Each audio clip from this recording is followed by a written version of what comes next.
ሰላም ለእናንተ ይሁን። ጌታ አምላካችን እናመሰግናለን ስለነበረ መልካም የጸሎት ጊዜ። ዛሬ ማካፍላችሁ ቃል ደግሞ የሚገኘው ኤፌሶን ምዕራፍ 3 ነው። የመጨረሻው ክፍል ምዕራፍ 3 ከ14 እስከ 21። ኤፌሶን ምዕራፍ 3 ከ14 እስከ 21 በጌታ ስም አነበዋለሁ። ስለዚህ ምክንያት በሰማይና በምድር ያለ አባትነት ሁሉ ከሚሰየምበት ከአብ ፊት እንበረከካለሁ። በመንፈስ በውስጥ ሰውነታችሁ በኃይል እንድትጠነክሩ ክርስቶስን በልባችሁ በእምነት እንዲኖር እንደ ክብሩ ባለጠግነት መጠን ይሰጣችሁና የእናንተ ስር መሰረት በፍቅር ይጸና ዘንድ ከቅዱሳን ሁሉ ጋር ስፋቱ፣ ርዝመቱ፣ ከፍታው፣ ጥልቀቱ ምን ያህል መሆኑን ለማስተዋል ከመታወቅም የሚያልፈውን የክርስቶስን ፍቅር ለማወቅ ትበረቱ ዘንድ እስከ እግዚአብሔር ፍጹም ሙላት ደርሳችሁ ትሞሉ ዘንድ እንግዲህ በእኛ እንደሚሰራ ኃይል መጠን ከምንለምነው ወይም ከምናስበው ሁሉ ይልቅ እጅግ አብልጦ ሊያደርግ ለሚቻለው ለእርሱ በቤተ ክርስቲያን በክርስቶስ ኢየሱስ እስከ ትውልዶች ሁሉ ከዘላለም እስከ ዘላለም ክብር ይሁን፣ አሜን። እግዚአብሔር አምላካችን ስለነበረ መልካም ጊዜ ሁሉ እናመሰግናለን። አሁን ደግሞ በቃል ተናገረን፣ እኔም ባሪያ በፍጹም ግልጽነት መናገር እንድችል እርዳኝ። ይሰሙም ደግሞ ጌታ ቃል ፍጹም ከጸጋ ጋር ወደ እነሱ እንዲደርስ በኢየሱስም ጸለይ። ጊዜውን ስፍራውን እያንዳንዳችንን ተረከበን፣ አሜን። የዛሬው የትምህርት ክፍል ርዕሴ ጸሎት ለጥንካሬ የሚል ነው። ፕሬየር ፎር ስትሬንግዝ የሚል ነው። ጸሎት ለጥንካሬ። አይታችሁ እንደሆነ ለሰውነታችን ምግብ ያጠነክረናል፣ ለሰውነታችን ስፖርት ያጠነክረናል። ለመንፈሳዊ ሕይወታችን ደግሞ ጳውሎስ እዚህ ጋር የሚለን ምንድነው?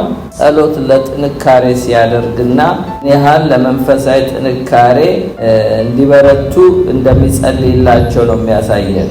ስለዚህ ዛሬ የምንጸልየው ጸሎት ለመንፈሳዊ ሕይወት ጥንካሬ የሚሰጠን እንደሆነ ነው የምናየው። ጸሎት ለጥንካሬ ፕሬየር ፎር ስትሬንግዝ የሚለውን እናያለን። በኤፌሶን መጽሐፍ ውስጥ ሁለት ኃይለኛ ጸሎቶች ተጸልየዋል። ሁለት ኃይለኛ ጸሎቶች። አንደኛው ጸሎት ኤፌሶን ምዕራፍ 1 ከ15 እስከ 23 ጸሎት ለመገለጥ ወይም ደግሞ ፕሬየር ፎር ሬቨሌሽን። ለምንድን ነው ጸሎት ለመገለጥ? አማኞች እግዚአብሔርን በጥልቅ እንዲያውቁና ጥሪያቸውን እንዲረዱ ጸልዮላቸዋል። ሁለተኛው ጸሎት በዚህ ቦታ የምናየው ነው ዛሬ ኤፌሶን ምዕራፍ 3 ከ14 እስከ 21 ፕሬየር ፎር ስትሬንግዝ፣ ጸሎት ለጥንካሬ። አማኞች እግዚአብሔርን እንዲያውቁ ብቻ ሳይሆን በመንፈሳዊ ሕይወታቸውም እንዲጠነክሩ ጸልዮላቸዋል።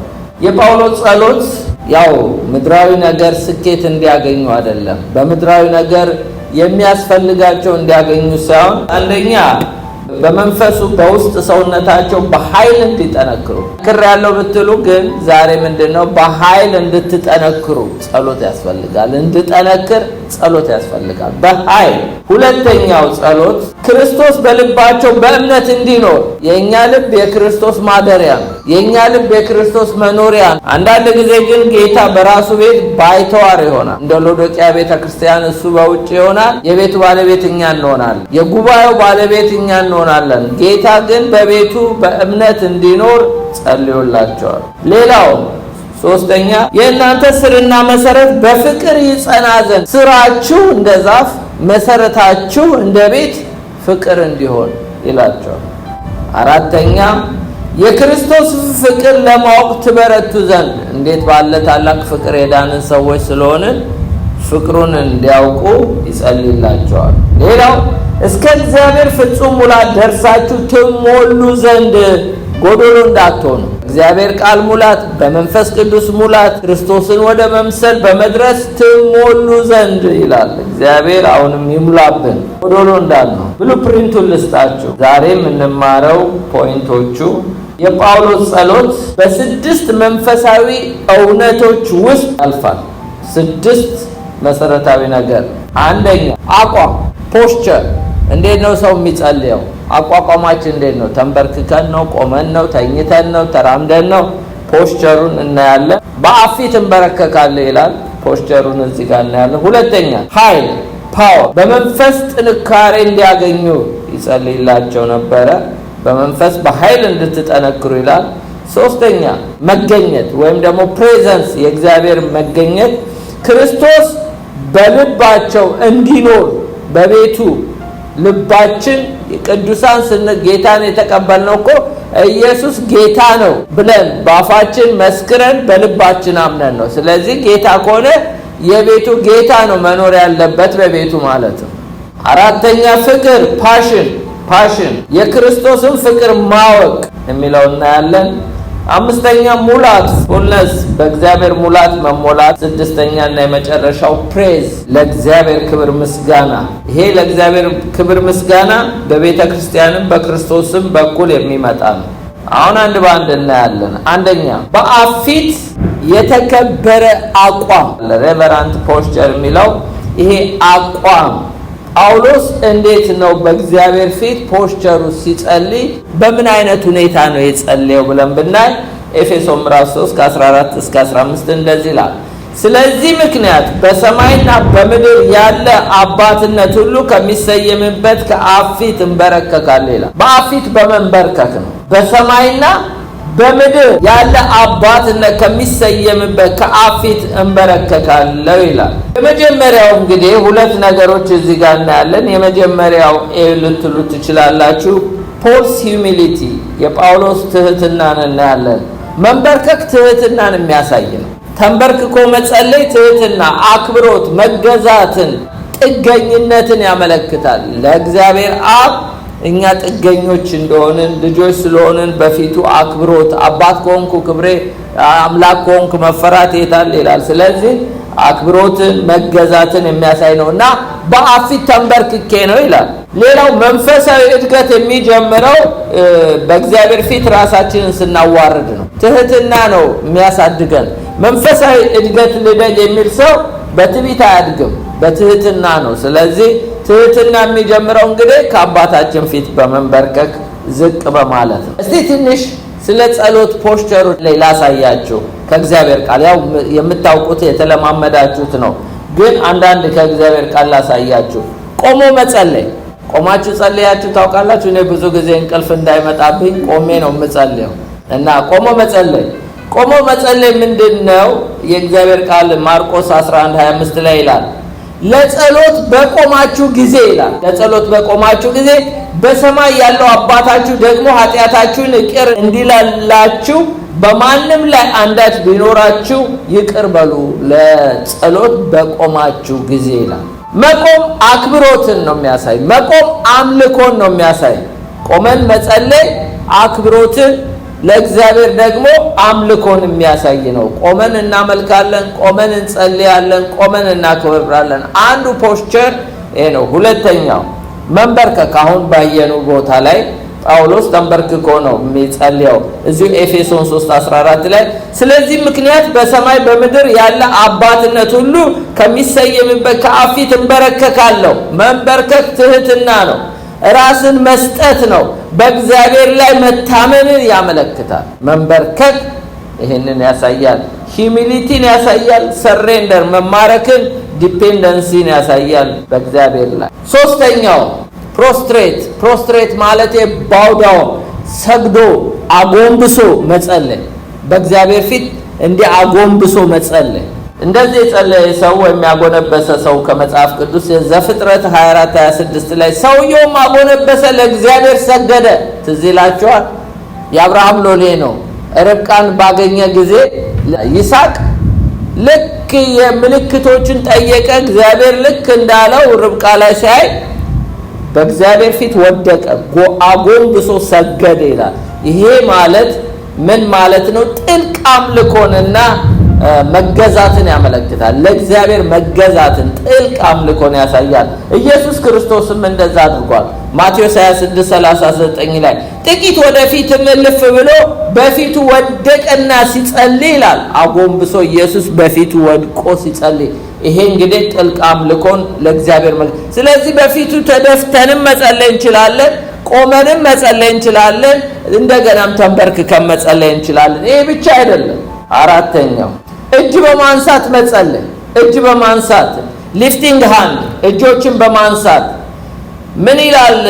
አንደኛ ጢሞቴዎስ 2:8 ላይ እንግዲህ ወንዶች በስፍራ ሁሉ አለ ቁጣና አለ ክፉ ሐሳብ የተቀደሱ እጆቻቸው እያነሱ እንዲጸልዩ እፈቅዳለሁ ይላል። ስትጸልዩ ያለ ቁጣ፣ ወንዶች በተለይ ያለ ቁጣ ያለ ክፉ ሐሳብ የተቀደሱ እጆቻቸውን እያነሱ እንዲጸልዩ እፈቅዳለሁ ይላል። ይሄ እጅ አንስቶ መጸለይ ማለት መማረክ ነው። አይ ሰሬንደር፣ ጌታዬ ላንተ ተማርኬያለሁ፣ በፍቅር ማረከኝ ማለት ነው። ማመስገን ማለት ነው። እግዚአብሔርን መፈለግ ማለት ነው። ስለዚህ ሰሬንደር ፕሬዝ ኤንድ ሲኪንግ ጋድ ይለዋል። አምስተኛው ተቀምጦ መጸለይ። ተቀምጣችሁ ጸለያችሁ ታውቃላችሁ? ይጸለያል። እንደዛም ይቻላል። ፖስቸሮቹን እያሳየኋችሁ ነው። እንደዚህ የጸለየ እግዚአብሔር ሰው ሁለተኛ ሳሙኤል ምዕራፍ 7:18 ላይ ንጉሥ ዳዊት ገባ፣ በእግዚአብሔር ፊት ተቀምጦ እንዲህ አለ፣ ጌታ እግዚአብሔር ሆይ እስከዚህ ያደረስከኝ እኔ ማን ነኝ ብሎ ጸለየ። ይሄ ማለት በእግዚአብሔር ፊት ተቀምጦ መጸለይ ማለት በእግዚአብሔር ፊት ጸጥታና በጥሞና መጸለይ ማለት ነው። ጥሞና መያዝ፣ ከእግዚአብሔር ጋር መነጋገር፣ ተቀምጦም ይጸለያል። ሌላው ስድስተኛው ወደ ሰማይ መመልከት፣ እንዲህ ወደ ሰማይ እያዩ መመልከት። ይሄንን ጌታ ኢየሱስ ክርስቶስ ያደረገው ጸሎት ነው። ምን ይላል? ዮሐንስ ወንጌል 17:1 ላይ ኢየሱስም ይህን ተናግሮ ወደ ሰማይ ዓይኖቹን አነሳ እንዲህም አለ ይላል፣ አባት ሆይ ሰዓቱ ደርሷል እያለ እንዴት እጆቹን አንስቶ ዓይኖቹን ወደ ሰማይ አንስቶ አልዓዛርንም ሲያስነሳው እንደዛ መሰለኝ። እነዛንም ምግቦች 2 ዓሣና 5 ገብስ እንጀራ ሲባርክ ዓይኖቹን ወደ ላይ ሊፍት አፕ አድርጎ ነው። ያ ማለት ምን ማለት ነው? በእግዚአብሔር መታመንና ከእግዚአብሔር ጋር ህብረት ማድረግ ነው። የመጨረሻው ልንገራችሁና ወደ ሌላው ልለፍ። ተኝቶ መጸለይ። ተኝቼ ልጸልይ ብላችሁ በዛውን እንቅልፍ እንዳይወስዳችሁ። ሌይንግ መጋደም ማሰብ። አንዳንዴ እንቅልፍ ካጣችሁ እኮ ተኝቶ መጸለይ ይቻላል። ሌይንግ መጋደም። መዝሙር 63 ቁጥር 6 ላይ በመኝታዬ አስብሃለሁ በማለዳም እናገርልሃለሁ ይላል። በመኝታዬ ተኝቶ ዳዊት እግዚአብሔርን ያስባል። ተኝታችሁ አስባችሁ ታውቃላችሁ? የግድ ቆሞ ብቻ አይደለም፣ ተቀምጦ ብቻ አይደለም፣ ተኝቶም ይቻላል። በመኪናም እየሄዱ በተለያየ እንግዲህ ለጸሎት ፎርሙላ የለውም። ብቻ መንፈሳችን ከእግዚአብሔር ጋር ይገናኝ እንጂ ብቻ በእውነትና በመንፈስ ከእግዚአብሔር ጋር ኮሚኒኬሽን ይኑረን እንጂ በየትኛውም ፖስቸር ሆናችሁ በየትኛውም አቋም ሆናችሁ ተኝታችሁን ተቀምጣችሁ መጸለይ ትችላላችሁ። ተኝቶ መጸለይ ማሰላሰልን ያመለክታል። ወደሚቀጥለው እንግዲህ በአብ ፊት እንበረከካለሁ ስላለ የተለያየ መንበርከክ ብቻ ሳይሆን የተለያዩ የጸሎት ፖስቸሮች እንዳሉ ነው። ሁለተኛው ጋድ ፋዘርሁድ የሚለው ነው። ጋድስ ፋዘርሁድ የእግዚአብሔርን አባትነት እናያለን። ይህ ማለት በሰማይ ያለ ቤተሰብ በምድር ያለ ቤተሰብ የሚጠራው በአብ ነው፣ ወይም ደግሞ የእግዚአብሔር ቤተሰብ ነው። ባይ ዘ ዌይ መላእክቶች ኢዮብ መጽሐፍ ላይ መላእክቶች የእግዚአብሔር ልጆች ተብለዋል አይደለ? ዘፍጥረትም ላይ ተብለዋል የእግዚአብሔር ልጆች። እግዚአብሔር ቤተሰቦቹ እኛ ብቻ አይደለንም። በሰማይም ያሉ ቤተሰቦች አሉት፣ እነሱም ልጆች ተብለዋል። እኛም ልጆቹ ነን። እግዚአብሔር መንፈስ ነው፣ እኛም በመንፈስ ነው የተወለድን፣ እነሱ መንፈሳዊ ልጆቹ ናቸው። ስለዚህ መላእክቶች ቤተሰቦቹ ናቸው፣ የእግዚአብሔር ቤተሰብ። እዛም አብ አባት ተብሎ ነው የተሰየመው። ምድርም እግዚአብሔር ለቤተ ክርስቲያን ለዋጃቸው በሙሉ አባት ተብሎ ነው የተሰየመው። በሰማይም በምድርም አባት ተብሎ በተሰየመው በእግዚአብሔር ቤተሰብ የቤተሰብ ሁሉ አባት የሰማዩም የምድሩም ቤተሰብ አባት በተባለው ፊት እንበረከካለሁ ነው የሚለው። አሜን። እግዚአብሔር የኛ ብቻ አባት ሳይሆን እነዚህም የፈጠራቸው እነዛም የሱ ፍጥሮች አባት፣ ለምን እነሱም ልጆች ተብለዋልና። እንበረከካለሁ ሲል እንግዲህ ጸልያለሁ እያለ ነው። ጸሎቱን እስቲ እንመልከት። ትንሽ ፖይንቶች እዚህ ጋር ላሳያችሁ ስለ ጸሎት። ጸሎት ትእዛዝ ነው። ጸሎት ትእዛዝ ነው። ፕሬየር ኢዝ ኤ ኮማንድ። ሉቃስ 18:1 ላይ እንደዚህ ይላል፣ ሳይታክቱ ዘወትር እንዲጸልዩ እንዲገባቸው የምሳሌ ነገራቸው። ሳታክቱ ጸልዩ ተብሎ ተነግሯል። አንደኛ ተሰሎንቄ 5:17 ላይ ሳታቋርጡ ጸልዩ፣ ትእዛዝ ነው። አልጸልይም ማለት አንችልም። ምክንያቱም ጸልዩ ተብለን ታዘናል። ሁለተኛ ጸሎት ግዴታ ነው።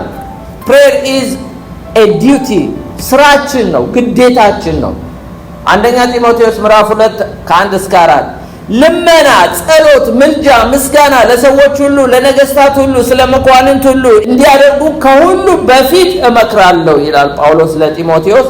ሰዎች ሁሉ ሊድኑና እውነቱን ወደ ማወቅ ሊደርሱ በሚወድ በእግዚአብሔር በመድኃኒታችን ፊት መልካም ደስ የሚያሰኝ ይህ ነው። ስለዚህ ዲዩቲያችሁ ነው፣ ግዴታችሁ ነው፣ ስራችሁ ነው። ጸልዩ። ምክንያቱም በእግዚአብሔር ፊት ሰዎች ሁሉ እንዲድኑና ወደ እውነትን ወደ ማወቅ እንዲደርሱ በሚወድ በእግዚአብሔር በመድኃኒታችን ፊት መልካምና ደስ የሚያሰኝ ይህ ስለሆነ ፈቃዱ ጸልዩ ነው። ጸሎት ስጦታ ነው፣ ጊፍት ነው።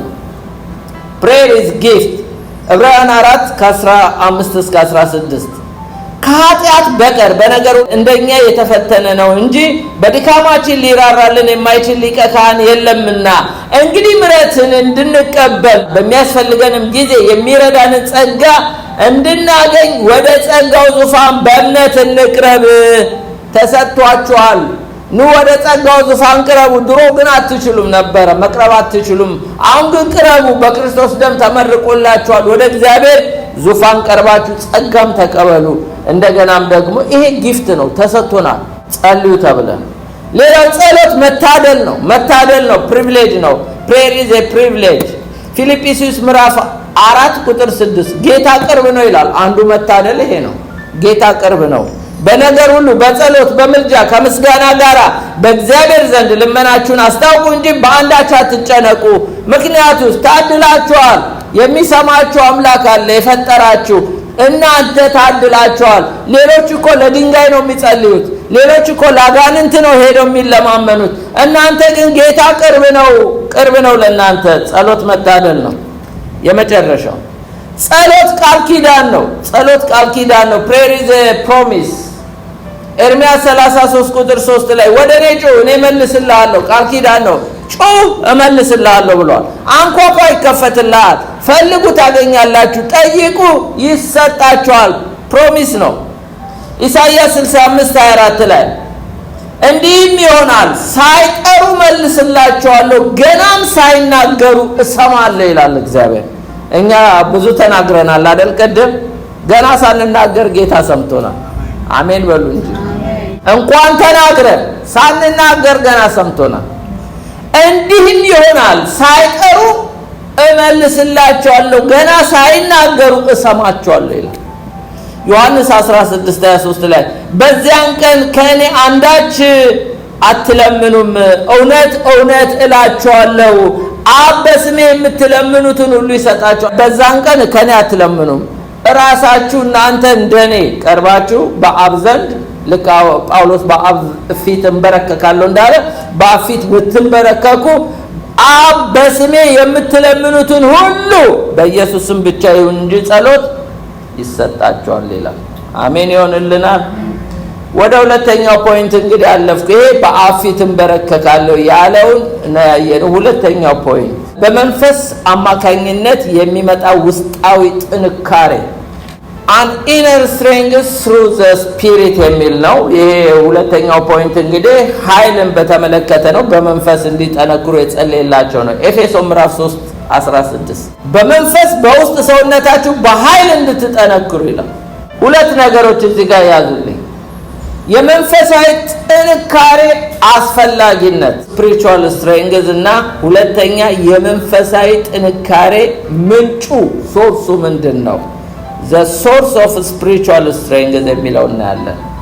የመንፈሳዊ ጥንካሬ አስፈላጊነት ለምንድን ነው ብትሉ የክርስትና ሕይወት በሰው ኃይል የሚገፋ አይደለም። አትችሉትም፣ አልችለውም፣ በእኔ ኃይል አልችለውም፣ አልዘልቀውም። እንኳን ሰይጣን እያለ እንኳን በዚህ ዓለም ውስጥ ስንት መከራ የጻድቃን መከራቸው ብዙ ነው የሚለው እግዚአብሔር ቃል። እግዚአብሔር ግን ከመከራ ሁሉ ያሳርፋቸዋል ይላል። ጠላታችን ዲያብሎስ አይተኛልንም። ስለዚህ ቻሌንጅ አለ። ይሄን ግን በእናንተ አቅም አትችሉትም፣ በእናንተ ጉልበት በእኔ ጉልበት አንችለውም። ስለዚህ መንፈሳዊ ጥንካሬ እንግዲህ የሚያስፈልገው ለምንድን ነው? በራስ ጉልበት ስለማይቻል በመንፈስ መጠንከር ያስፈልጋል። በመንፈስ ለመጠንከር ደግሞ ሶርሱ ጋር መምጣት አለብን። መለኮታዊ ኃይል ያስፈልገናል።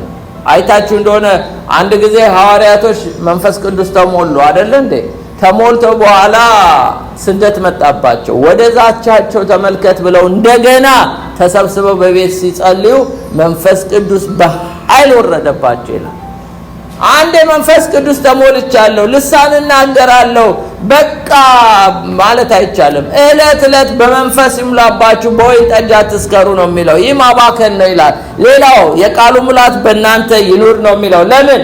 ቻሌንጁን አንችለው፣ የሚቋቋመን ሬዚስት የሚያደርገን ነገር ስላለ ነው።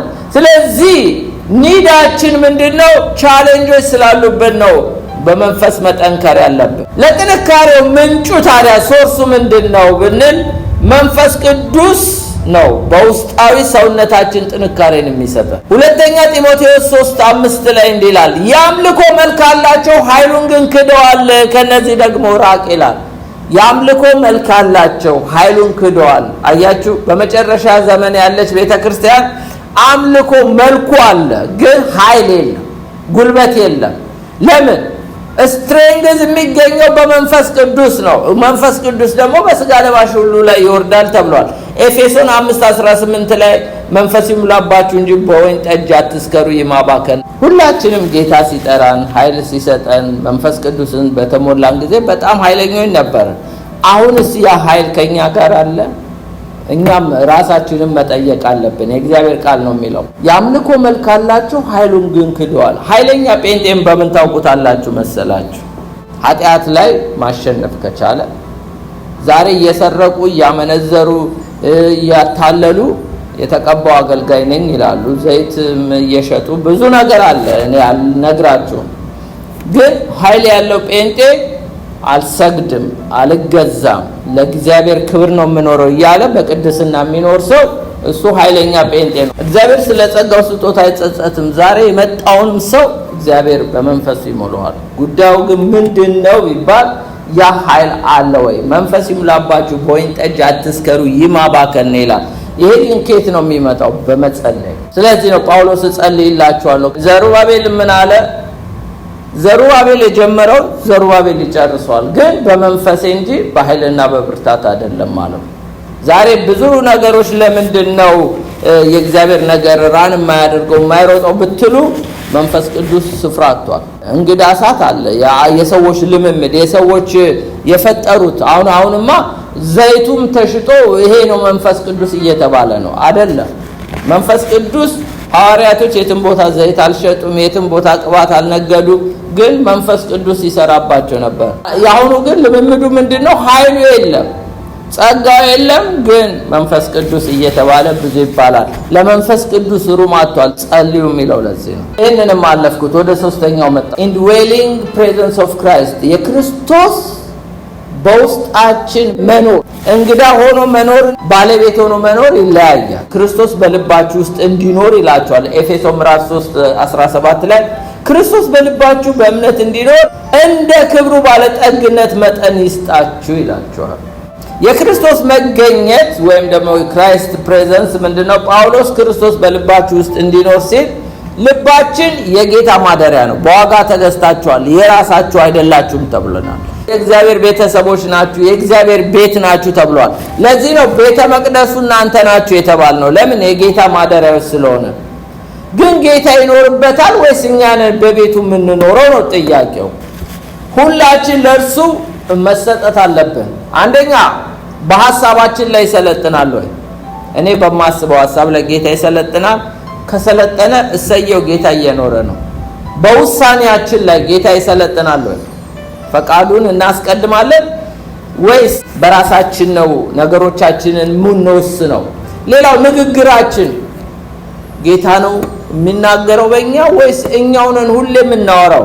ሌላው ድርጊታችን የምናደርገው ሁሉ እኛው ነን ወይስ ጌታ ነው? ጳውሎስ እኛ ዕለት እንገደላለን ይላል። ሞቱ በእኛ ሕይወቱ በእናንተ ይላል። ጳውሎስን ሞቶ እዚህ በሱ ውስጥ ግን የትንሣኤው መንፈስ ነበር የሚሰራ። ዛሬ ግን በስጋ ጥበብ፣ በስጋ ኃይል፣ በስጋ ጉልበት ነው የምንሰራው። ይሄ ታዲያ ጌታ ምን ያደርገዋል? እንግዳ ያደርገዋል ለቤቱ። ሎዶቅያቺ ነበረች። ሎዶቅያ ቤተክርስቲያን ጌታን ውጭ አድርጋ እንዲያንኳኳ፣ እሷ ደግሞ በቤቷ ውስጥ ሀብታም ነኝ፣ ባለጸጋ ነኝ፣ ምንም አያስፈልገኝም። ጌታ እኮ ውጭ ነው ያለው። የቤቱ ባለቤት እኮ እሱ ነው። ቤተክርስቲያን ማለት የክርስቶስ በደሙ የዋጃት፣ ለራሳችሁና ለመንጋው ተጠንቀቁ በደሙ ለዋጃት ቤተክርስቲያን ነው የሚለው። በደሙ የዋጃት እሱ፣ የሚኖርባት እሱ። ግን እሱን አስወጥታ ቤተክርስቲያን ራሷ ትኖራለች። ዛሬ እኮ ክብሩ ለሰዎች፣ ገንዘቡ ለሰዎች፣ ሁሉ ለሰዎች እየተሰጠ ነው። ባለቤቱ ማን ነው? ጌታ ነው። ስለዚህ ጌታ በልባችሁ እንዲኖር እጸልያለሁ። ዝም ብሎ መቀመጥ ብቻ ሳይሆን ሲሰራባችሁ፣ ሲያናግራችሁ፣ ስታስቡ፣ ሲገስጻችሁ፣ ይሄን ሁሉ ነገር ሲመራችሁ፣ እናንተ በሱ ኢንፍሉዌንስ ስር ሆናችሁ ስትንቀሳቀሱ እንድትገኙ ለዚህ ጸልይላችኋለሁ ይላል። ይሄ እንዴት ነው የሚሆነው? በእምነት ነው። የክርስቶስ አገዛዝ ወይም ደግሞ ከክርስቶስ ጋር ህብረት የሚኖረን በእምነት ነው። ጌታ መንፈስ ነው። ስለዚህ በህብረት ነው ማድረግ ያለብንና በእምነት እንዲኖር ይላል። እኛ ጋር እምነት ነው የሚጠበቀው።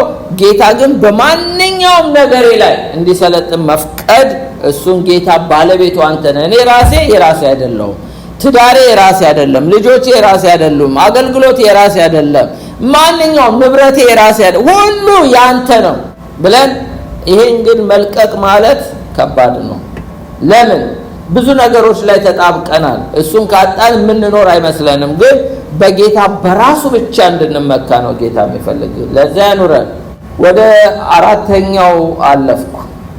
የእግዚአብሔር ፍቅርን የበለጠ ለመረዳት እንድትችሉ ጸልያለሁ ይላል። an increasing understanding of God's love ይላል። ፍቅር ፓሽን እዚህ ጋር ኤፌሶን ምዕራፍ 3 ከ17 እስከ 19 የእናንተ ስርና መሰረት በፍቅር ይጸና ዘንድ ከቅዱሳን ሁሉ ጋር ስፋቱ፣ ርዝመቱ፣ ከፍታው፣ ጥልቀቱ ምን ያህል መሆኑን ለማስተዋል ከመታወቅ የሚያልፈውን የክርስቶስን ፍቅር ለማወቅ ትበረቱ ዘንድ እስከ እግዚአብሔርን ፍጹም ሙላት ደርሳችሁ ትሞሉ ዘንድ ይላል። መሰረታችሁ ይላል። ቤት ሲመሰረት በምንድን ነው? ደንበኛ መሰረቱ በድንጋይ ነው አይደለ? ዛፍ ደግሞ ምንድነው? ተክሎች ምንድነው? ስር ነው የሚኖራቸው አይደለ? እንግዲህ ፍቅር ለእናንተ እንደ ተክል ስራችሁ ነው፣ እንደ ህንፃ መሰረታችሁ ነው። ስለዚህ ክርስትና በፍቅር ላይ የተመሰረተ ነው። ምክንያቱስ እግዚአብሔር ፍቅር ነው። ፍቅር የሌለው ትንቢት፣ ፍቅር የሌለው አገልግሎት፣ ፍቅር የሌለው መገለጥ፣ ፍቅር የሌለው ማንኛውም ነገር እንደሚጮህ ጸናጽል ነው ይላል። ፍቅር ስራችን ሊሆን ይገባል። ፍቅር መሰረታችን ሊሆን ይገባል። ህይወታችን በዛ ላይ ነው። ጌታ ኢየሱስ ያዳነን በምንድን ነው? በፍቅር ነው። ስለዚህ የመጀመሪያው the foundation of love የፍቅር መሰረቱ እንደ ዛፍ ስር ሲሰድ፣ እንደ ኮንስትራክሽን ወይም እንደ ህንፃ ደግሞ መሰረት ሲሆነን እሱ ፋውንዴሽኑ ይሆናል። ሁለተኛው ደግሞ the dimension of love የፍቅር መጠኖች ወይም ዳይሜንሽን የሚለውን እናያለን። ኤፌሶን ምዕራፍ 2:5 ላይ እንደዚህ ይላል፣ ከወደደን ከትልቅ ፍቅሩ የተነሳ በበደላችን ሙታን እንኳን በሆነን ጊዜ ከክርስቶስ ጋር ህይወትን ሰጠን፣ በጸጋ ድናችኋል ይላል። ከወደደን ከትልቅ ፍቅሩ የተነሳ በሉ እስቲ። ጌታ ያዳነን ከወደደን ከትልቅ ፍቅሩ የተነሳ ነው።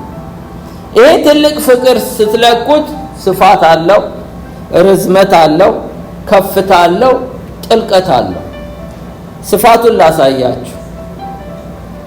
ስፋቱና ርዝመቱ ጥልቀቱን ስናይ ስፋቱ የሚያሳየው ፍቅሩ ለሰዎች ሁሉ የሚደርስ ነው። ዓለምን ሁሉ ወዶ ነው አንድያ ልጁን እግዚአብሔር የሰጠው። ለተወሰነ ጎሳ ለተወሰነ አገር ሰው አይደለም፣ ለዓለም ህዝብ ሁሉ የሚደርስ ነው። ስፋቱ በጣም ዋይድ ነው። ርዝመቱን ላሳያችሁ። ከዘላለም እስከ ዘላለም የሚኖር ነው ራሱ እግዚአብሔር ፍቅር ስለሆነ። ስፋቱ ርዝመቱ ከዘላለም እስከ ዘላለም ጥግ። ከፍታውን ላሳያችሁ። ወደ ሰማይ ክብር ድረስ ይደርሳል። ጌታ የወደደን ፍቅሩ እስከ ሰማይ ጥልቅ ድረስ የሚወጣ ነው። ከፍታ እንግዲህ ከሰማይ በላይ የለም። ሄቨን ብትሄዱ እዛም ፍቅር ነው ያለው። ጥልቀቱን ላሳያችሁ።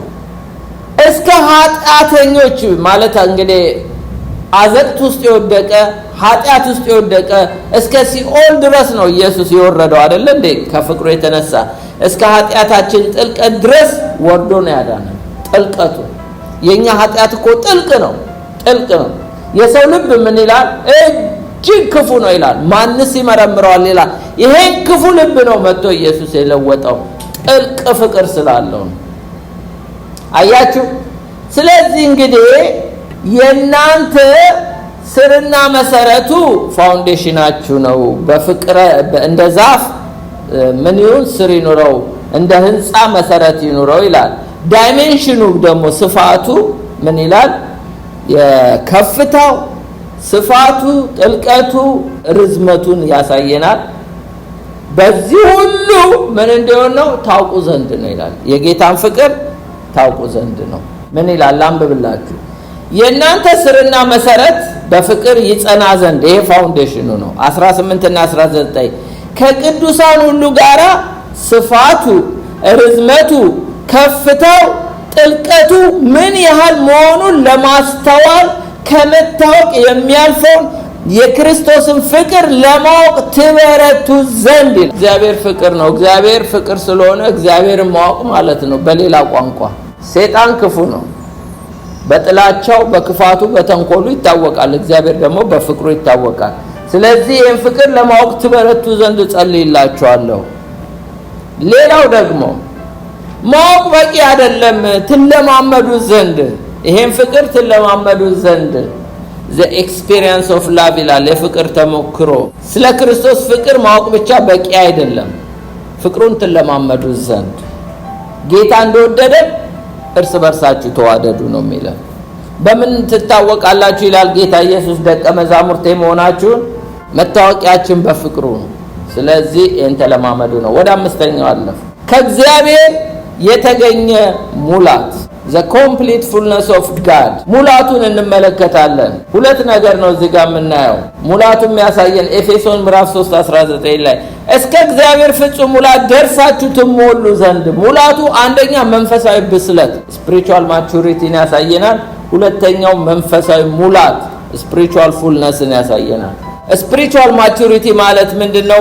ሙላቱ ጋር ደረስኩ የሚል ሰው ክርስቶስን ወደ መምሰል ሲመጣ ብቻ ነው። ክርስቶስን የሚመስል ሰው ጳውሎስ እኔ ክርስቶስ እንደምመስል እኔ ምሰሉ ብሏል። ጳውሎስ ወደ ሙላቱ እየገሰገሰ ነበር። እግዚአብሔር አማኞች ሁሉ ወደ ክርስቶስ መምሰል እንዲመጡ ነው። ያ ከሆነ በስላችኋል። መንፈሳዊ ጥንካሬ ውስጥ እድገት ውስጥ ገብታችኋል። መንፈሳችሁ እዚህ ሙላት ውስጥ እንድትገቡ ጸልይላችኋለሁ ነው። መንፈሳዊ በሰል የሚባል ሰው አንድ ሰው ክርስቶስ ሲታይበት ነው። ክርስቶስን እየጋረዱ መብሰል የለም፣ ልጅነት። ክርስቶስን ግን እያሳዩ ራስን ዝቅ እያደረጉ ጌታ መግለጥ ከተቻለ በስለናል። መጥምቁ ዮሐንስ እኮ ስለበሰለ ነበረ ክርስቶስን የሚያሳይ። እነ ጳውሎስ ሐዋርያቶች ያልበሰሉ ሰዎች ራሳቸውን ነው የሚሰብኩን፣ ራሳቸውን ነው የሚያሳዩ። ምክንያቱም ጌታን አያውቁትማ። ቢያውቁትማ ኖሮ በሱ ፊት ዝቅ ብለው ከፍ የሚያደርጉ ጌታ። ስለዚህ ማቹሪቲ ነው የሚያሳየው። ሁለተኛው ሙላቱ የሚያሳየው በእግዚአብሔር የሚመራና የሚነካ ህይወት። አንዳንድ ጊዜ ህይወታችን ራሳችንንም ሰዎችንንም ካልነካ ሙላት ውስጥ አልገባንም። የሐዋርያቶች እኮ ሙላቱ የሚታይባቸው ከራሳቸው አልፎ ልብሳቸው፣ ጥላቸው ሰውን ይነካ ነው። በጥላቸው የፈወሱ አሉ አይደለ? እነ ጴጥሮስ እኮ በልብሳቸው በጥላቸው ፈውሰዋል። ለምን? ሙላት ስላለባቸው ከነሱ አልፎ ሌሎችን ይነካል። ወደዚህ አይነት ልምምድ እንድንገባ ጸልይላችኋለሁ ነው የሚለው ጳውሎስ እኮ እሱ ስለተለማመደው ነው። የመጨረሻውን ልበላችሁና ልጨርስ። የእግዚአብሔር የከበረ ውዳሴ ግሎሪ ፕሬዝ ቱ ጋድ ቁጥር 20 እና 21 ላይ ለእግዚአብሔር ክብር መስጠት።